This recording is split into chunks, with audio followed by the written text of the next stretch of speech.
Hello viewers, masters preliminary 2022 সালে যারা পরীক্ষা দিচ্ছেন আপনাদের জন্য একটা বড় দুঃসংবাদ। তো এই দুঃসংবাদ এক্সপ্লেইন করার আগে আমরা এক্সপ্লেইন করব মাস্টার্স প্রিলিমিনারি এবং মাস্টার্স ফাইনালে, অনার্স থেকে মাস্টার্স ফাইনাল এবং ডিগ্রিতে মাস্টার্স প্রিলিতে এবং মাস্টার্স প্রিলি মাস্টার্স ফাইনালের সব কিছুর যে আবেদন প্রক্রিয়া, সে আবেদন প্রক্রিয়া এবং ভর্তি নিয়ে এবং বই টই নিয়ে এগুলো নিয়ে বিষয় নিয়ে আমরা আলোচনা করব। তারপর আমরা দুঃসংবাদটা নিয়ে আলোচনা করবো। আসলে দুঃসংবাদটা কোথায়, এই বিষয়গুলো এক্সপ্লেন না করলে আপনারা বুঝবেন না। তো চলুন শুরু করা যাক আমাদের আজকের ভিডিও। স্বাগতম দুর্গ মিডিয়ার নতুন ভিডিওতে। আপনারা দেখছেন দুর্গ মিডিয়ার বিশেষ ভিডিও। এই ভিডিওতে জাতীয় বিশ্ববিদ্যালয় সম্পর্কে ভিডিওটি। তো এই ভিডিওতে আমরা আলোচনা করব জাতীয় বিশ্ববিদ্যালয়ের মাস্টার্স প্রিলিমিনারি 2022 সালে যাদের পরীক্ষা 19 তারিখ আগস্ট 19 তারিখ বা 19/8/2025 সালে শুরু হয়েছে, তাদের যে দুঃসংবাদ সেই দুঃসংবাদ নিয়ে। তো চলুন শুরু করা যাক। প্রথম পর্ব, যেটার মধ্যে আমরা ভর্তি প্রক্রিয়াটা আলোচনা করব। ভর্তি প্রক্রিয়াটার মধ্যে হচ্ছে আগে যখন মাস্টার্স প্রিলিতে এবং মাস্টার্স ফাইনালে ভর্তি করা হতো, তখন দুটো আলাদা আলাদা সার্কুলার দেওয়া হতো। এটা হচ্ছে 2018-19 সালের যে পরীক্ষার ব্যাচ, এই ব্যাচের আগে যারা 2022 সালে যখন পরীক্ষা দিচ্ছে, এই ব্যাচের আগে যারা 2020 সালে যারা পরীক্ষার্থী ছিল, ফাইনাল পরীক্ষার্থী, অর্থাৎ যারা 2017-18 সেশনের ব্যাচ স্টুডেন্ট ছিল, তাদের ডিগ্রি ফাইনাল পরীক্ষা হয় 2020 সালে, যারা তারা 2022 সালে দেওয়ার পরে থেকেই যে এই নিয়মটা শুরু হয় যে অনার্সের যে মাস্টার্স ফাইনাল এবং ডিগ্রির বা মাস্টার্স প্রিলির যে মাস্টার্স ফাইনাল, ডিগ্রি করে যে মাস্টার্স ফাইনালের আবেদন করে, এই আবেদন একসাথে মানে নোটিশ দেওয়ার পরে এখানে তারা সেক্টর ভাগে আলাদা আলাদা হবে, সেখানে তারা আবেদন করতো একই সার্কুলারে একই সময়ে। তো এই ক্ষেত্রে 1 বছর সময় কম লাগে এবং একসাথে সেশন জট শেষ হয়ে যায়, যার জন্য 2018-19 সালের ব্যাচ থেকে জাতীয় বিশ্ববিদ্যালয় এই কাজটা করে। এখানে একটা বিষয় ভালোভাবে জেনে রাখা উচিত, সেটা হচ্ছে যারা ডিগ্রি থেকে মাস্টার্স প্রিলিমিনারি করছেন, তাদেরকে অবশ্যই মাস্টার্স ফাইনালে পড়ার জন্য আরেকবার আবেদন করতে হবে, আরেকবার চান্স পেতে হবে। তো এইখানে আমি যেটা ভাবছিলাম, যেটার জন্য আমি একটু খোঁজখবর করছিলাম, সেটা হচ্ছে যে দুই দল যেহেতু অনার্স এবং ডিগ্রি, যারা মাস্টার্স প্রিলিমিনারি করছে এবং যারা মাস্টার্স ছাড়া ডিরেক্ট মাস্টার্স ফাইনালে ভর্তি হবে, এরা সবাই যদি একসাথে আবেদন করে, এবং তাহলে দেখা যাচ্ছে যে দুই দলের মধ্যে একটা কম্পিটিশন বা প্রতিযোগিতা তৈরি হয়ে যায়, যে ওদের তো পয়েন্ট, ওরা তো স্টুডেন্ট ভালো, বা ওরা ভালোভাবে পড়ছে, ওদের ভালোভাবে পড়ানো হয়েছে, ওরা ভালো রেজাল্ট করে মাস্টার্স ফাইনাল চান্স পেয়ে যাবে।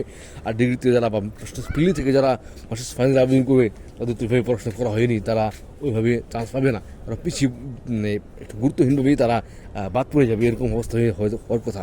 কিন্তু আমি একটু ভালোভাবে গবেষণা করে দেখলাম, যেটা আসলে জানলাম, সেটা আসলে দুটো আলাদা আলাদাভাবে ভর্তি কার্যক্রম করা হয়, দুটো আলাদা করা, কিন্তু মানে সার্কুলার বা ভর্তি নোটিশটা একই থাকার পরেও দুটোর মধ্যে আলাদা আলাদা ভাগ করে দেওয়া আছে। ভর্তির সময় এখানে আলাদা আলাদা অপশন সিলেক্ট করে আলাদা আলাদাভাবে ভাগ করতে হয়, এমনকি বইও আলাদা, সাবজেক্ট কোডও আলাদা এবং ক্লাসও আলাদা। অনেক ক্ষেত্রে একই ক্লাসে দুই দলের দুই ব্যাচেরই স্টুডেন্টকে পড়ানো হয়।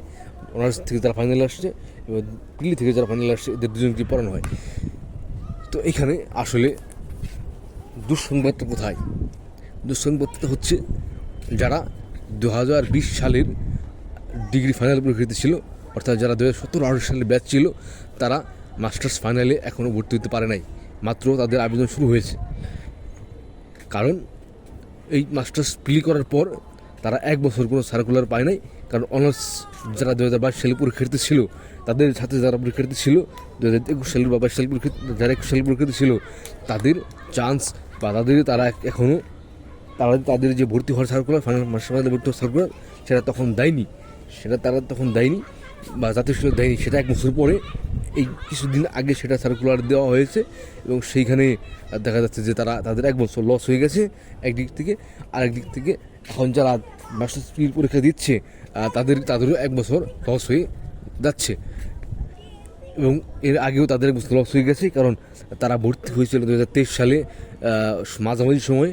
তখন 23 সালের মাঝামাঝি সময় তারা মাস্টার্স প্রিলিতে ভর্তি হয়েছিল, যারা 2022 সালে পরীক্ষা, যারা এখন পরীক্ষা দিচ্ছে, তাদের মাঝখানে 23 সাল থেকে 24 সাল পর্যন্ত প্রায় 2 বছর কেটে গেছে, কিন্তু 2 বছর কেটে যাবো যেখানে তাদের 1 বছর লাগার কথা, সেখানে অলরেডি তাদের 2 বছর লেগে গেছে পরীক্ষা দিতে। তাহলে এখানে তাদের 2 বছর লস হয়ে গেছে অলরেডি। এখন যদি এইখানে এই সার্কুলারটা আর কিছুদিন পিছিয়ে দিত, তাহলে তাদের আরেকটা বছর লস হতো না। তারা এই পরীক্ষা দেওয়ার পরপরই 5-6 দিনের মধ্যে ফল প্রকাশ করলে পরে তারা মাস্টার্স ফাইনালে একসাথে ভর্তি হয়ে যেতে পারতো।